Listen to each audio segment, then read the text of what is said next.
आज इस वीडियो के माध्यम से हम लोग समझेंगे 197 CRPC sanction for prosecutions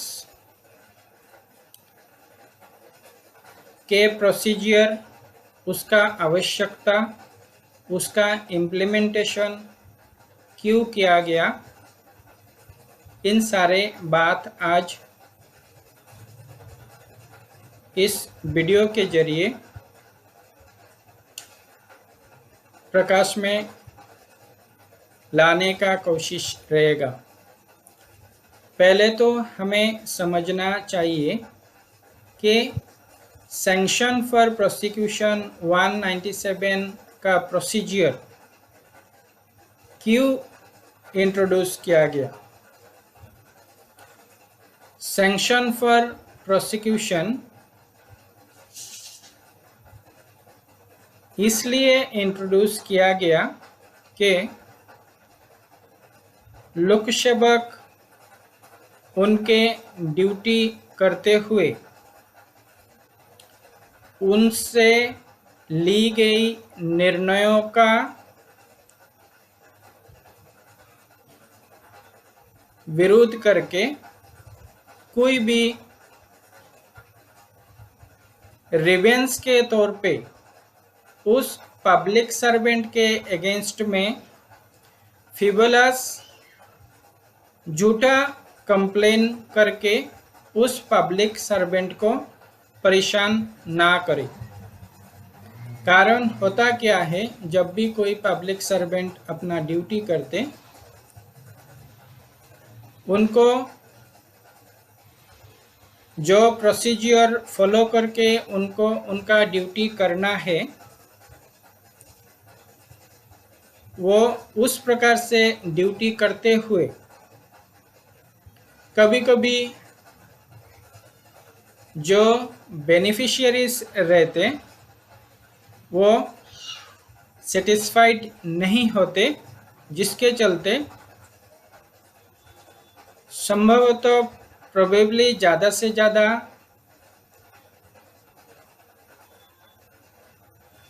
complaints public servant के अगेंस्ट में जो होता है वो झूठा हो सकता है। ये मान के लिया गया है इस प्रकार से। इसके चलते ये प्रोसीजर जो सैंक्शन फॉर प्रोसिक्यूशन, मतलब जिस पब्लिक अथॉरिटी में वो पब्लिक सर्वेंट नियुक्त है, उस अथॉरिटी का नियुक्ता से पब्लिक सर्वेंट के अगेंस्ट में कोई कंप्लेन अगर आता है तो उस पब्लिक सर्वेंट के अगेंस्ट में कंप्लेन या FIR लॉन्च होने से पहले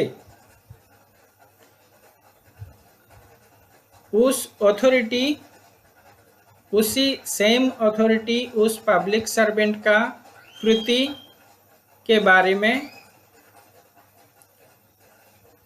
उनका इंटरनल इन्वेस्टिगेशन करके एक निर्णय में पहुंचता है। इसीलिए sanction for prosecutions public servant के लिए इंट्रोड्यूस किया गया है।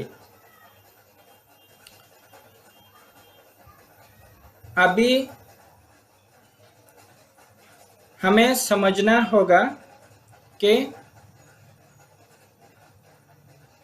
ड्यूटी करते हुए किसी भी लोक सेवक द्वारा किया गया कौन सा कृति के लिए 197 का एप्लीकेशन, सैंक्शन फॉर प्रोसिक्यूशंस का एप्लीकेशंस का और परमिशन का ज़रूरत रहता है, और कौन सा कृति के लिए नहीं रहता है। उदाहरण के तौर पे मान लीजिए एक व्यक्ति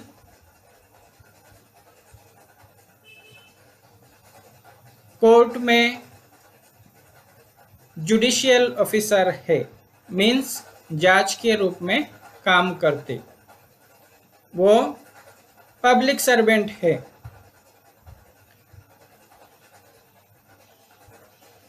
उनके द्वारा किया गया कृति जब कोई उनका खुद के घर पे किसी भी प्रकार का इलीगल एक्टिविटीज में इन्वॉल्व होते तो क्या उनका सैंक्शंस फॉर प्रोसिक्यूशंस लेना जरूरी है? नहीं, वो ड्यूटी करते हुए ही सिर्फ पब्लिक सर्वेंट है। वो जुडिशियल ऑफिसर अगर अपने घर पे एज एग्जाम्पल अगर किसी डोमेस्टिक वायलेंस में इन्वॉल्व होता है, उस जुडिशियल ऑफिसर्स ने मान लीजिए अपने डॉटर इन लॉ के साथ टॉर्चर किया, तो उसके किए हुए ये कृति के लिए सैंक्शन फॉर प्रोसिक्यूशंस का जरूरत नहीं रहता है। सैंक्शंस फॉर प्रोसिक्यूशंस कभी जरूरी रहेगा जब वो ड्यूटी आवर्स में किसी भी प्रकार का एयरिंग इन्वॉल्वमेंट्स अगर किसी ने मार्क किया, नोट किया, उस ड्यूटी आवर्स में की गई गलती को प्रोसिक्यूट करने के लिए सैंक्शन फॉर प्रोसिक्यूशंस जरूरी रहेगा। अभी हमें समझना है सैंक्शन फॉर प्रोसिक्यूशंस का प्रॉपर प्रोसेस हमें कैसे करना है। मान लीजिए आपके साथ किसी लोकसेवक ने कोई गलत व्यवहार किया या लोकसेवक ने कोई गलती किया जो आपका ध्यान में आया। उस स्थिति में आपको तो पहले जान के लेना पड़ेगा, आपको जानकारी लेना पड़ेगा कि उस लोकसेवक का अपॉइंटिंग अथॉरिटी कौन सा है, कौन सा डिपार्टमेंट, कौन सा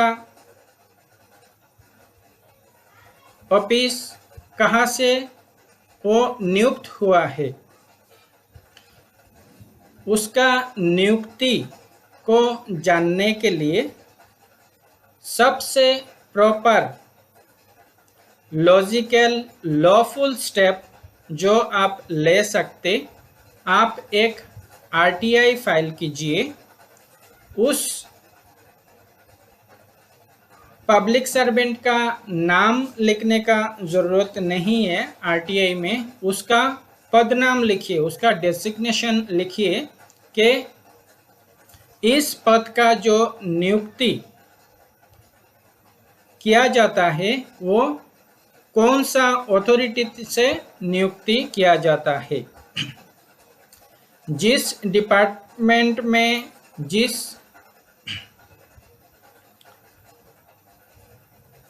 ऑफिस में आपके साथ दुर्व्यवहार हुआ, आपको एफआईआर लॉन्च कराना है, उसी ऑफिस का जो आरटीआई अधिकारी रहते, सूचना अधिकारी रहते, उनके पास आप आरटीआई से पूछिए। आरटीआई में इतना ही लिखना है कि ये पद का नियुक्ति कहाँ से होता है, उसका पूरा address, chief of the department जो नियुक्त करते उनका पद नाम आपको आरटीआई के माध्यम से दिया जाए। तो उस आरटीआई के जरिए जो मिले हुए सूचना वो आपका वैलिड सूचना होगा। आपको सही 100% आपको पता होगा कि उस पब्लिक सर्वेंट का नियुक्ता कौन है, कहाँ से वो नियुक्त हुआ है। तब भी आप आपका सैंक्शन फॉर प्रोसिक्यूशंस का एप्लीकेशन सही जगह पे आप भेज सकते या फाइल कर सकते। अगर आपका सैंक्शन फॉर प्रोसिक्यूशंस एप्लीकेशन आप गलत जगह पे भेजते तो ध्यान रखिए उस गलत जगह पे पहुंचा हुआ आपका एप्लीकेशन वो सही जगह पे फॉरवर्ड करना उस अथॉरिटी का काम नहीं होगा। उसका कार्यक्षेत्र, उसका ड्यूटी में ये काम नहीं आता। वो आपका एप्लीकेशंस को सेट असाइड करके साइड में रख देगा। इवन आपको सूचना भी नहीं दिया जाएगा कि आपका एप्लीकेशन रद्द हो गया या फिर जो भी पॉजिटिव नेगेटिव कोई रिप्लाई आपको नहीं मिलेगा। आप वेट करते रहेंगे कि आपने आपका एप्लीकेशन भेज दिया, आपको कुछ ना कुछ रिप्लाई आएगा, चाहे पॉजिटिव आए चाहे नेगेटिव आए, परंतु ऐसा कुछ नहीं होगा। इसीलिए सैंक्शन फॉर प्रोसिक्यूशन 197 का एप्लीकेशन लगाने के लिए पहले हमें जानना जरूरी रहता है कि प्रॉपर सही पब्लिक अथॉरिटी कौन सा है। उस पब्लिक सर्वेंट जिसने गलती किया, उदाहरण के तौर पे मान लीजिए किसी पुलिस स्टेशन ने कांस्टेबल ने गलती किया।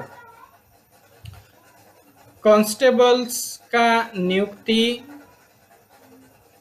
कमिश्नर ऑफ पुलिस से हो जाता है। ये साधारणतः लोगों को पता है। Commissioner, assistant commissioner, deputy commissioner, ये सब होम डिपार्टमेंट्स ऑफ उस स्टेट का गवर्नमेंट से होता है। ये साधारणतः लोगों को पता है। अगर आप कमिश्नर्स का सैंक्शन फॉर प्रोसिक्यूशंस के एप्लीकेशन आप उसी कमिश्नरेट में भेज देते तो उसको आपका प्रॉपर रिप्लाई नहीं मिलेगा, कारण वो उनका ड्यूटी नहीं है कि आपको आपसे कम्युनिकेट रिप्लाई दे।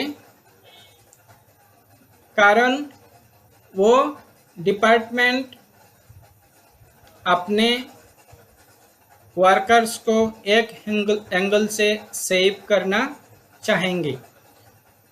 तो आपको पहले समझना है कौन सा अथॉरिटी नियुक्ता उस पब्लिक सर्वेंट के लिए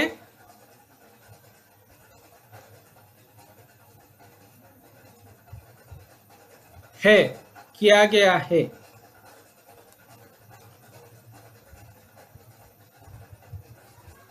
दूसरा, कभी भी आप सैंक्शन फॉर प्रोसिक्यूशंस का एप्लीकेशन आपको रजिस्टर एडी पोस्ट से ही भेजना है। अगर एडी नहीं आता, आपके एप्लीकेशंस का डिलीवरी रिपोर्ट नहीं आता, आप वहाँ पे दूसरा आरटीआई लगा सकते हैं कि आपने जो सो एंड सो डेट में भेजे थे एप्लीकेशन, उस एप्लीकेशन आपके ऑफिस में पहुंचने के बाद जो इनवर्ड नंबर किया गया है उस इनवर्ड नंबर को आपको आरटीआई में दिया जाए। कारण जैसे ही आप रजिस्टर भेजेंगे वो ट्रैकिंग नंबर रहेगा, उससे ऑनलाइन पता लगाया जा सकता है कि आपका एप्लीकेशन पोस्ट हुआ कि नहीं। जिस दिन एप्लीकेशन आप भेजते उसका 10 या 15 दिन 2 हफ्ते बाद आप और एक आरटीआई लगा दीजिए कि उसका इनवर्ड नंबर आपके पास ऑफिशियली आ जाए। आप ध्यान रखिए, आरटीआई से मिले हुए सभी सूचना कोर्ट के सामने वैलिड रहता है। कोर्ट आपको ये ग्राउंड पे आपका पिटिशंस रिजेक्ट नहीं कर सकता है कि आपने जो सैंक्शन फॉर प्रोसिक्यूशन लगाया था वो उस अथॉरिटी तक पहुंचा ही नहीं। अगर आरटीआई से आपको रिप्लाई मिल जाता है, इनवर्ड नंबर आपके पास आ जाता है, तो कोर्ट सेटिस्फाइड हो जाएंगे कि आपका एप्लीकेशन जो पोस्ट हुआ है प्रॉपरली सबमिट हुआ है। अभी प्रश्न आता है, हमने तो सैंक्शन फॉर प्रोसिक्यूशंस का एप्लीकेशन लगा दिया, उसके बाद हम वेट करते रहे, सामने से कोई रेस्पॉन्स नहीं आया। कोई रेस्पॉन्स नहीं आया। एक प्रोसीजर ऐसा है कि आप जिस डेट्स पे एप्लीकेशन भेजे उस तारीख से लेके 2 महीने तक आपको वेट करना है। उसके बाद डीम प्रोसीडिंग के जरिए आपका एप्लीकेशन आपको संबंधित कोर्ट में लगा देना है और कोर्ट को कन्विंस करना है कि मैंने सैंक्शन फॉर प्रोसिक्यूशंस के लिए एप्लीकेशन लगाया, वो प्रॉपरली उनको प्राप्त भी हुआ, उसका भी रिपोर्ट आपके पास है, मगर किसी भी प्रकार का रिप्लाई वहाँ से नहीं आया। तो इस प्रोसीडिंग को डीम प्रोसीडिंग मतलब उस डिपार्टमेंट द्वारा आपका एप्लीकेशन को स्वीकार कर लिया गया है, ये समझ के लिया जाए, ये आप कोर्ट के सामने विनती करेंगे। दूसरा प्रोसीजर, अगर आपको 197 एप्लीकेशंस का रिप्लाई नहीं आता है तो आप हाई कोर्ट में डायरेक्ट 226 का मैंडेमास रिट पिटिशन लगा सकते कि आपने जो लोकसेवक आपका ध्यान में आया उसका एयरिंग इन्वॉल्वमेंट के लिए उसी डिपार्टमेंट में सैंक्शंस के लिए एप्लीकेशन लगाए थे, परंतु वहाँ से किसी भी प्रकार का रिप्लाई नहीं आया, तो उस डिपार्टमेंट को डायरेक्शन पास करते हुए कोर्ट ऑर्डर करे कि उनका क्या मानना है, सैंक्शन फॉर प्रोसिक्यूशंस का जो एप्लीकेशन है वो डिसाइड करना है उस डिपार्टमेंट को। ये हाई कोर्ट के जरिए आपके फेवर में ऑर्डर आना संभव है।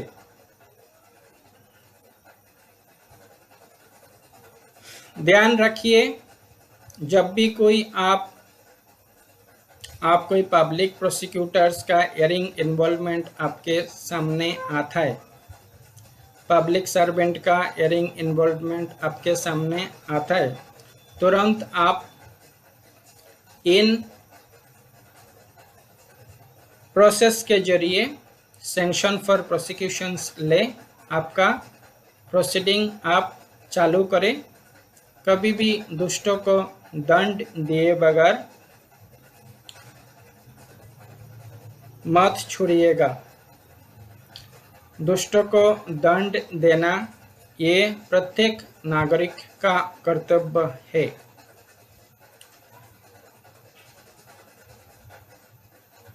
आप सब अपने फंडामेंटल ड्यूटी जो हमारे कॉन्स्टिट्यूशन ने हमें डायरेक्शन देता है कि प्रत्येक नागरिक का एक फंडामेंटल ड्यूटी है, उस बात को ध्यान में रखते हुए आपको हमेशा काम करना है कि जहाँ भी कोई गलत कुछ हो रहा है उसका विरोध करना है। इससे डायरेक्टली आपको हो सकता है आपको फ़ायदा ना मिले, इनडायरेक्टली आप हजारों लोगों के लिए, समाज के लिए, समाज का भला कर रहे हैं, जो इंसान का सबसे पहला ड्यूटी होता है समाज के बारे में सोचना। कारण एक इंसान एक सामाजिक जीव है। समाज, स्वस्थ समाज के सिवाय एक इंसान अपना जीवन सुखी और समृद्ध रूप से नहीं कर सकता। तो ध्यान रखिएगा, दुष्टों को दंडित करने के लिए हमेशा तत्पर रहिए। हम लिटिगेंट एसोसिएशंस ऑफ इंडिया हमेशा आपके साथ है, आपको हेल्प करने के लिए। कभी भी आप संपर्क करके आप हेल्प ले सकते हैं। जय हिंद।